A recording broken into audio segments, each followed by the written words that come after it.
Hi everyone, I'm back with another video. I've been watching a bit more booktube lately and it's got me in the mood to do my own booktube videos again. I'm always saying I want to... Percy? I'm always saying that I want to come back to booktube and then I post one video and then I disappear for a couple months. But I'm hoping I can actually stick to it this time because I've been having such a great reading year. And I want to talk about the books that I've been reading. And I thought for today I would talk about my favorite books of the year so far. The books that have stood out to me. If you don't know me, I'm Tasha, also known as Fairy Sparks online. I also stream on Twitch. I do a lot of co-working / reading streams there, so if you want to join those, my link will be down below in the description. Not all of the books that I talk about today are gonna be 5-star reads. Some of them are 4.5, but they're just the books that stood out to me throughout the year, and I want to talk about them today. So right at the beginning of the year, I started out strong with, I think this was my second book of the year, and it was a 5-star read for me, which is Ofilia After All by Raquel Marie. Ofilia, our main character, is a Cuban-American girl, has lots of crushes on boys, loves tending to her rose garden. I think it's just roses. Yes, rose garden. But throughout this book, she starts to develop feelings for this other girl and starts questioning her sexuality. I related to a lot that was going on in this book. I also really enjoyed the friendship group. Lots of different sexualities, people of color, very diverse, and the dynamics between the friends felt so realistic to me that a lot of books don't capture, in my opinion. Very beautiful writing. Also, the cover is gorgeous. Look at it. So pretty. The rest of these aren't in order because I don't remember what order I read them in. This thriller I found out about on TikTok, which irks me. I have my issues with book talk. Not everyone on book talk, but I'm not going to get into it. Anyway, I was intrigued by this book. I do enjoy reading thrillers more and more throughout the years, and this one was marketed as, can you figure out who the murderer is before these 6 experts? Which, when I talk to a friend, isn't every thriller, aren't you always trying to figure out who it is before the big reveal? But what was really interesting about this book, which I didn't know from the little bits and pieces I saw on TikTok and social media, the way this is set up. So in this book, there was a murder in the family. They think the wife did it, but they didn't.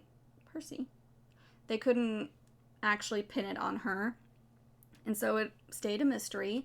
And many years later, a group of experts gets together and try to figure out who actually murdered this man. So it's shot as this mini-series, in the story. They're doing this mini-series.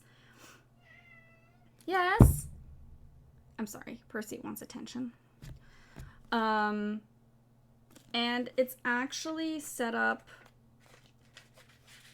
with articles, so it's mixed media. There's articles, there's when they're filming their episodes, it's episode 1, who's part of the episode, and then it's a transcript of the episode, and there's newspaper articles, there's Reddit posts, well, Reddit, it's not called Reddit in here, I think, no, Reddit posts and emails and messages, and that's how the entire book is set up. I feel like I was on the right track of figuring out who it actually was, but this book took me on a roller coaster ride, and I had such a great time. I thought it was really fun. The ending left me not wanting more, because it did end, the ending was wrapped up.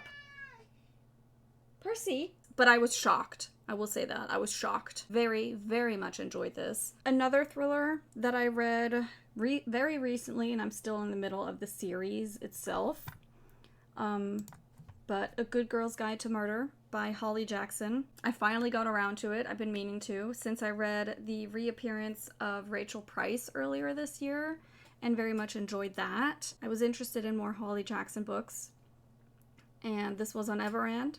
The whole series is. And I started reading it, and it pulled me in. And I fell in love with the characters, Pip and Ravi. Love them so much. And the mystery was, the way everything was set up in this first book was so good. Very, very much enjoyed this. Loved it. I have read the second book as well, Good Girl, Bad Blood. Didn't enjoy it as much as this first one. This first one is still my favorite. I have started reading the third one, so we'll see where that places for me. In this book, A Good Girl's Guide to Murder, Pip, or Pippa, is trying to solve a murder that happened 5 years ago of Andy Bell. Everyone thinks that her then boyfriend Sal killed her, and then killed himself. But Pip doesn't think that's the case, so she's trying to find the actual murder and prove that Sal was innocent. And while she does that, she uncovers a lot of mysteries in this little town she lives in. And she does this with the help of Sal's brother, Ravi. And there were moments that had me like at the edge of my seat. Like I was so tense with what was happening. There were also some characters that I hated. This book made me feel so many emotions. I'm really excited to watch the BBC series. I hope they don't mess it up too much. But we'll see. At the beginning of June, I was part of a raid train event on Twitch, which featured aromantic, asexual, just aspec creators on Twitch. And for my streams that I did during that, I read and highlighted books about aspec characters. And I talked about some books that I'd already read, but I also found some new books to me to read. And one of the books that I read during that raid train event was Dear Wendy by Anne Zhao. This had also just come out around the time, I think, so it was pretty new. Dear Wendy is about two girls, Sophie and Joanna, or Jo. Sophie is running this Dear Wendy account that offers relationship advice, or just advice in general. I think it was general advice. A lot of it was about relationships. No one knows that she runs this account. And then there's also Jo, who runs this parody account called Dear Wanda. And they have like this online rivalry. Neither know that the other is running the account. But they get to know each other in real life without knowing the accounts, and befriend each other. And they're both asexual, aromantic. And they develop this beautiful friendship. I myself, for those that don't know, I myself identify as asexual. And I love reading these. Like, I wish I'd had these kind of books when I was younger, because I only realized later in life that I was asexual, like, in my 20s. I think I was 18 when I first learned about asexuality on Tumblr. And these type of books would have helped me not feel so alone back then, like in school, when everyone was getting into relationships, and I was like, I don't want that. These books, they do a kind of healing to me, and even though, like, I've accepted I'm asexual, like, I've accepted it, but each time I read one of these books, I feel like there's even more acceptance towards myself. Yeah, I very much hold this near and dear to my heart. So another favorite, which might not come to surprise if you've been here before, The Sunshine Court by Nora Sakavic. We all know, like this series, it has me in a chokehold. I have a whole video on my thoughts about this book. I will link it down below if you want to watch it. There are spoilers in there. But this book, The Sunshine Court, is the 4th book in the All for the Game series. The first book being The Foxhole Court, which is how the series is usually or often referred to. This book was released in April? I think it was April. And it takes place right after the original trilogy, but it's from different point of views. And I can't wait to get my hands on the next one. We don't even know when it's coming out, if it's coming out at the end of this year or beginning of next year. And lastly, another book that I read recently, You're Not Supposed to Die Tonight by Kaylin Barron. I actually read Cinderella is Dead before I read this, and I gave it like a 3-star rating. Like, I liked it, but it didn't blow me away. But then I saw this in a bookshop, and it's about these teenagers that work at this summer camp, but it's like a reenactment camp for this horror movie. So they're reenacting this like slasher horror movie for guests that come by and want to like experience it. But then people actually start dying, and it's short, but this book packed a punch for me. I enjoyed this so much. I'm a scaredy cat, so YA horror is usually what I can handle.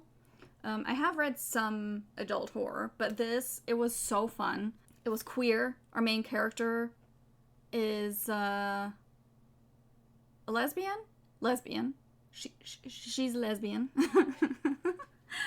And there were some other, she's black, and there were other people of color, and there was a gay character, and it was so fun, so good. The ending had me screaming. I want more horror by Kaylin Barron. I hope I'm pronouncing her name right. I'm so sorry if I'm not. This had an immediate 5-star rating for me. Like, chef's kiss. So those were some of my favorite reads of 2024 so far.